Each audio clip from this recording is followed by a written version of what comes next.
वन्य प्राणी सप्ताह चला आ रहा है और अगर हमें प्रकृति को संतुलित बनाए के रखना है, क्योंकि वर्तमान परिस्थितियों में जिस तरह से जंगलों कटते जा रहे हैं, जंगल कम होते जा रहे हैं, वो इंसान के लिए और जानवरों के लिए, दोनों के लिए बड़ा दुखदायी हो गया है। ऐसे में हम लोगों को जागरूक होना पड़ेगा, क्योंकि प्रकृति के अपने नियम हैं। प्रकृति ने देखो पूरा सिस्टम ऐसा बनाया है कि जहाँ किसको कैसा बैलेंस करना है उस तरह से होता रहता है। तो इसलिए अगर धीरे धीरे बहुत सारी प्रजातियां हैं, वन्य प्रजातियां हैं, वो विलुप्त होती जा रही है। उनको संरक्षण देने की अभी जैसे कि अभी आपने देखा होगा कि हमारे यहाँ जो चीते थे वो विलुप्त हो गए थे, और कहाँ दूसरे देश से हमारे यहाँ से कुछ 92 करोड़ की लागत से उन चीतों को यहाँ मंगवाया गया, जो मध्य प्रदेश में रखा गया।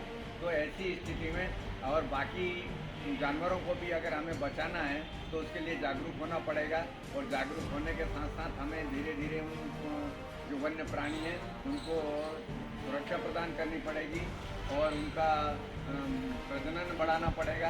इसीलिए ये वन्य प्राणी सप्ताह मनाया जाता है। तो इसमें जागरूकता आएगी कि इस तरह से हमारे जो प्रकृति का बैलेंस है वो बना रहेगा, वरना धीरे धीरे बहुत सारी यहाँ विलुप्त हो जाएगी और खाली सुनने के लिए किताबों तक रह जाएगी, देखने को नहीं मिलेगी। तो ऐसे में हम लोगों को सबको जागरूक होकर प्राणियों के लिए सतर्क रह के इनकी रक्षा के लिए सरकार कर रही है, लेकिन हम लोगों का भी योगदान इसमें होगा तो वन्य प्राणी बचेगा। आवाज़ कैसे करेगा? यस।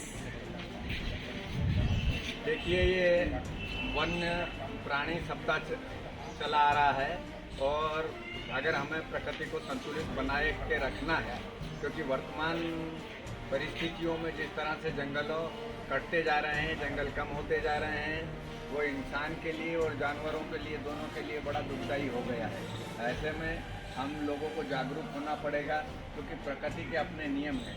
प्रकृति ने देखो पूरा सिस्टम ऐसा बनाया है कि जहाँ किसको कैसा बैलेंस करना है उस तरह से होता रहता है।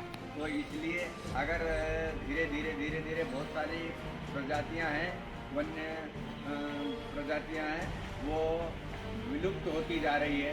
उनको संरक्षण देने की अभी जैसे कि अभी आपने देखा होगा कि हमारे यहाँ जो चीते थे वो विलुप्त हो गए थे, और कहाँ दूसरे देश से हमारे यहाँ से कुछ 92 करोड़ की लागत से उन चीतों को यहाँ मंगवाया गया, जो मध्य प्रदेश में रखा गया। तो ऐसी स्थिति में और बाकी जानवरों को भी अगर हमें बचाना है तो उसके लिए जागरूक होना पड़ेगा, और जागरूक होने के साथ साथ हमें धीरे धीरे उनको जो वन्य प्राणी हैं उनको सुरक्षा प्रदान करनी पड़ेगी और उनका प्रजनन बढ़ाना पड़ेगा। इसीलिए ये वन्य प्राणी सप्ताह मनाया जाता है। तो इसमें जागरूकता आएगी कि इस तरह से हमारे जो प्रकृति का बैलेंस है वो बना रहेगा, वरना धीरे धीरे बहुत सारी यहाँ विलुप्त हो जाएगी और खाली सुनने के लिए किताबों तक रह जाएगी, देखने को नहीं मिलेगी। तो ऐसे में हम लोगों को सबको जागरूक होकर प्राणियों के लिए सतर्क रह के इनकी रक्षा के लिए सरकार कर रही है, लेकिन हम लोगों का भी योगदान इसमें होगा तो वन्य प्राणी बचेगा।